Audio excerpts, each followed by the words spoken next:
আসসালামু আলাইকুম রহমতুল্লাহি ওয়া বারাকাতুহু। সম্মানিত প্রিয় দিনী ভাই ও বোনেরা, আশা করি সকলেই ভালো আছেন।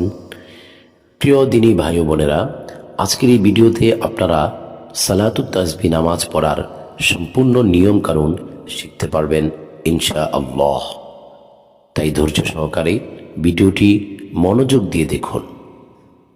সম্মানিত প্রিয় দিনী ভাই ও বোনেরা, সালাতুত তাসবিহ নামাজ পড়তে হলে আপনাকে সর্বপ্রথম নিয়ত করতে হবে। পাক পবিত্র হয়ে ওযু করে জায়নামাজে দাঁড়িয়ে আপনি প্রথমে নিয়ত করবেন। যেই ভাষায় কথা বলে ওই ভাষায় নিয়ত করা উত্তম। যেহেতু আপনি যদি বাংলাদেশি হন তাহলে বাংলা ভাষায় নিয়ত করবেন, আর যদি আপনি অন্য দেশের হন যেই ভাষায় আপনি কথা বলেন সেই ভাষায় আপনি নিয়ত করবেন। নিয়তটি এভাবে করবেন: আমি সালাতুত তাসবিহ নামাজের 4 রাকাত নফল নামাজ আল্লাহর সন্তুষ্টির জন্য কিবলামুখী হয়ে আদায় করছি।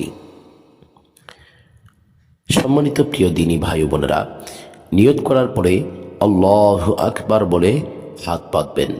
আল্লাহু আকবার বলে হাত বাঁধার পর আপনি প্রথমেই সানা পড়ে নেবেন। প্রিয় দিনী ভাই বোনেরা, সানা পড়ার পরেই সালাতুত তাসবিহ নামাজ পড়তে যে তাসবিহ পড়তে হয় সেই তাসবিহটি পড়বেন আপনি 15 বার। এই তাসবিহটি আমি বলে দিচ্ছি। তাসবিহটি হচ্ছে সুবহানাল্লাহি ওয়ালহামদুলিল্লাহি ওয়ালা ইলাহা ইল্লাল্লাহু ওয়াল্লাহু আকবার। প্রিয় দিনী ভাই ও বোনেরা, এই তাসবিহটি আপনি নিয়ত বেঁধে সানা পড়ার পরে 15 বার পড়বেন। তারপরে আউযু বিল্লাহ বিসমিল্লাহ পড়ে সূরাতুল ফাতিহা পড়বেন। সূরাতুল ফাতিহা পড়ার পরে আপনি একটি সূরা মিলিয়ে নেবেন।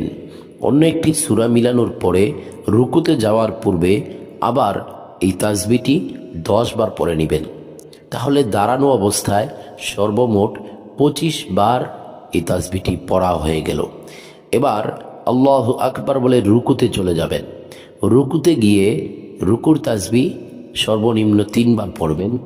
3 বার পড়ার পরে আপনি এই তাসবিহটি আবার 10 বার পড়ে নেবেন। দাঁড়ানো এবং রুকু মিলে তাসবিহটি হয়ে গেল 35 বার।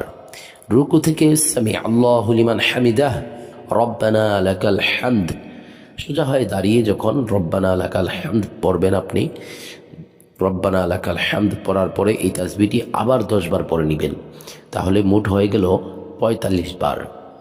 সম্মানিত প্রিয় দিনী ভাই ও বোনেরা, এবার আল্লাহু আকবার বলে প্রথম সিজদায় চলে যাবেন।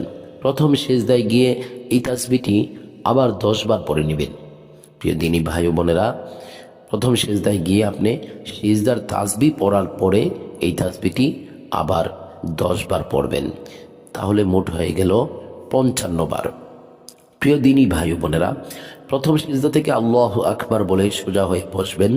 সোজা হয়ে 2 সিজদার মাঝখানে যেখানে বসতে হয় এই বসে আপনি এই তাসবিহটি আরও 10 বার পড়ে নেবেন। তাহলে মোট হয়ে গেল 65 বার। এবার আবার আল্লাহু আকবার বলে দ্বিতীয় সিজদায় চলে যাবেন। দ্বিতীয় সিজদায় গিয়ে সিজদার তাসবিহ সর্বনিম্ন 3 বার পড়ার পর আবার এই তাসবিহটি আপনি 10 বার পড়ে নেবেন। তাহলে সর্বমোট হয়ে গেল 75 বার। এইভাবে এক রাকাতে 75 বার করে 4 রাকাত নামাজে 300 বার এই তাসবিহটি পড়তে হয়। প্রিয় দর্শক, দ্বিতীয় রাকাতের জন্য যখন আপনি দ্বিতীয় সিজদা শেষ করে আল্লাহু আকবার বলে দাঁড়াবেন, এখন তো আর আপনাকে সানা পড়তে হবে না। দ্বিতীয় রাকাতে আল্লাহু আকবার বলে দাঁড়িয়েই সর্বপ্রথম এই তাসবিহটি 15 বার পড়ে নেবেন। তারপর আবার প্রথম রাকাতের মতো আউযু বিল্লাহ বিসমিল্লাহ পড়ে সূরা ফাতিহা পড়ে অন্য একটি সূরা মিলিয়ে আবার 10 বার পড়বেন। দাঁড়ানো অবস্থায় 25 বার, রুকুতে গিয়ে 10 বার, রুকু থেকে সোজা হয়ে দাঁড়িয়ে 10 বার, আবার প্রথম সিজদাতে 10 বার এবং 2 সিজদার মাঝখানে 10 বার, আবার দ্বিতীয় সিজদায় গিয়ে 10 বার, সর্বমোট 75 বার। এক রাকাতে 75 বার করে 4 রাকাত নামাজে 300 বার এই তাসবিহটি পড়তে হয়। এই হলো সালাতুত তাসবিহ নামাজ পড়ার সম্পূর্ণ নিয়ম। প্রিয় দর্শক, আশা করি সকলেই বুঝতে পেরেছেন কিভাবে আপনি সালাতুত তাসবিহ নামাজ আদায় করবেন।